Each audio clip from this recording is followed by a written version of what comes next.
will be a pre-record next week, but it will be all about Gemini. That's right, Gemini. Listen up. The winds are a-changing for you guys. Anyway, tonight I am joined by my friend Renee Marie. Renee is a psychic medium, a Reiki Master, and a spiritual and paranormal educator. She has had her abilities as far back as she can remember, and she was raised in the Adirondack Mountains region of upstate New York, and she's lived in the Five Finger Lakes region of New York State for 25 years now. Born on the birthday of a great aunt who also had abilities, Renee was guided and taught by her at an early age to embrace her own differences and uniquenesses. And while growing up, she would see things that others couldn't and was able to say things to others. But when asked how she knew, Renee would just smile and shrug it off. She knew her abilities weren't widely accepted, and but being the free spirit that she is, and she is a free spirit, she's a beautiful soul, folks. She started telling people whom she was close to about this. As a teenager, she would gather up her friends and head out to the areas of the Adirondacks, and where she termed as being haunted, beginning her adventures in paranormal investigating. Star Hill was her favorite place to frequently go. She's also the lead researcher for the Transcendent Vibrational Communication Project, or TVC. And we're going to talk a little bit more about this in the show, which is bringing many questions to mind in regards to EVP collections during paranormal investigations. Big intro here. Last but not least, Renee is also a radio host of Reneé Live, which she started in August of 2011 and is currently featured live on Diversity Broadcast Network, TMV Cafe, and the Pyramid One Network. Her shows are heard internationally. She educates her listeners for 2 hours weekly on the topics of the paranormal and spirituality. Renee has numerous guests from all walks of life on her show, and she strives to educate the proper techniques for investigating. She also holds a degree in business management and hospitality management. She is the owner and CEO of Diversity Broadcast Network and Angelic Comfort. Ladies and gentlemen, my friend, Renee Marie. Welcome, Renee. Hi, how are you? I'm good. I'm so delighted to have you on the show. A couple of weeks ago when I was on Jason's radio show, as soon as you came on air and I heard your voice, I knew this was a special soul. I just knew. Thank you.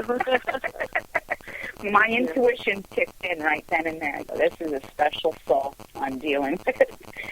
And I've had many opportunities to chat with you about spirituality and things like that. And I thought you'd be a big hit with my listening audience and D.T.M. Thank you. Thank you. I'm really, really glad to be here tonight. It's an honor. Well, thank you for joining me. And did I cover it all? Feel free to add in anything that I left out. No, I think you did. I think you did. And it's been a journey. Life is always a journey, yes, it is. I do want to ask you, you talk about your great aunt, and I want to talk to you about her for a minute and just maybe tell us, how did she guide you? How did she help you to see your abilities? And that's so special to have someone like that and to be born on her birthday. I know, right? That's not an accident. No, it's not. And it's really interesting because she was actually, made fun of by the family a lot. Aww. And, she was very much a free spirit herself. And, she actually, my great-grandparents came over from Italy. And so she was born here in the U.S., and a couple of my great-aunts and uncles were my grandfather.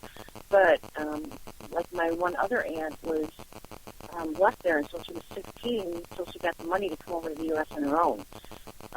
It was really interesting, but she was different. My aunt, Nicoletta, was different. And, she just told me, she goes, you have these abilities, and you're very special.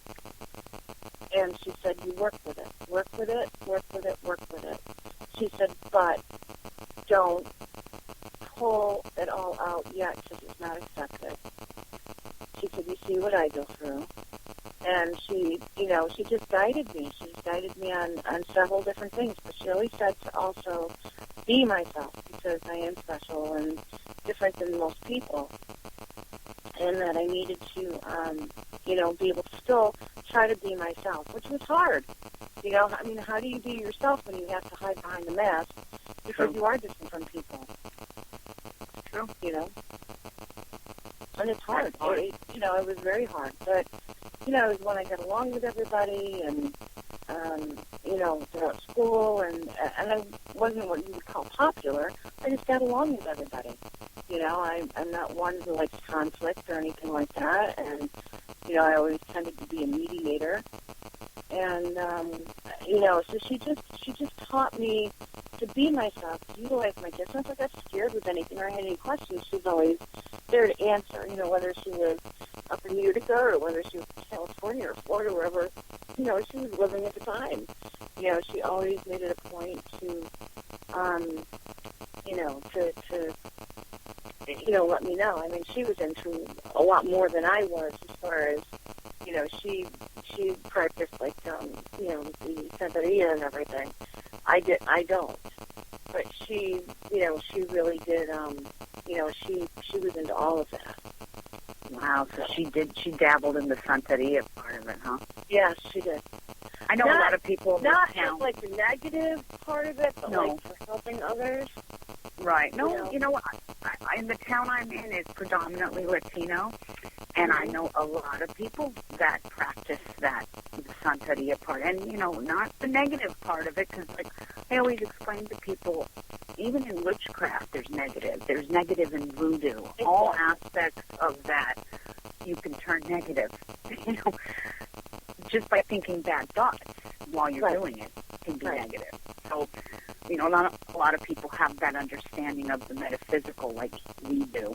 So, but that's incredible. You're really blessed to have had her though, because she seemed like she was your stability as you were growing up with that particular. Well, she was because my parents would be, don't. You see and hear things, and you know things that other people will never understand, and we don't even understand, and we don't want you to go through like that Nicoletta did, and blah blah blah. And it was killing me. Billy was killing me because it's like, it was almost like a challenge to like dare me, and then they, whatever, I'd be grounded, and that was it, Oh, wow. It's just, they were amazing in the fact that, they understood that I was different. And I was from day one, when I was born, really.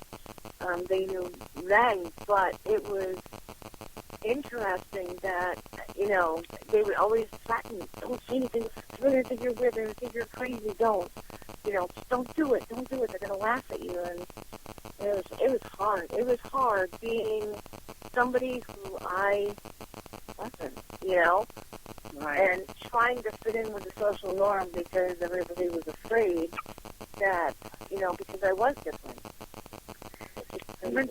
Let me ask you something, Renee. At what age did you finally decide and say, hey, you know what, it's time to take the mask off? Was it in your 20s, 30s, teens? I mean, some of us, I know I could tell you the age I was when I took the mask off, and it's like I get to a point where you don't care anymore.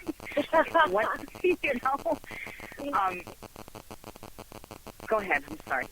It was kind of crazy because I was actually, it's probably maybe about 10 years ago when I started to let more of myself out more. Maybe about 10 years ago, and it had to do with a double abduction murder case here locally. And I can remember I looked at the girl. I worked at a grocery store. It was over 10 years ago, actually. Maybe it was, it had to be about 15, 16 years ago. Okay. And I worked at a grocery store locally, programming all the sales and specials and everything. And I can remember this young girl who was in high school coming to get her paycheck, and I looked in her eyes, and I saw everything. And that was like the first time I'd ever experienced anything like that. You know, horrible. And I kind of looked at her, and I kind of like walked away. And I can remember I went and I looked at one of the women I worked with, who was a close friend of mine. I need to talk to you. I said, I've got to tell you something. And I explained to her, and she goes, okay, that's not crazy, it's okay. She said, what I just saw, I don't like. I said, why would they show me something so horrible that's not true? It's like, that can't be true, you know? And then it happened in less than 2 weeks. Oh, my God. And I was like, oh, my God. You know, and I literally tried to shut down my own abilities.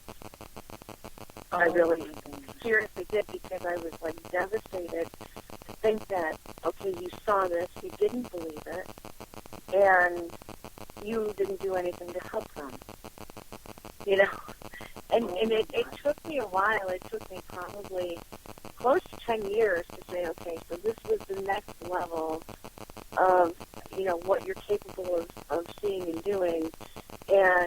But at that point I did tell a couple of people, right? You know, I started to, no, but then, like I said, I tried to shut it off. And I said, I can't, you know, I can't do this. I can't deal with this. I mean, I did nothing.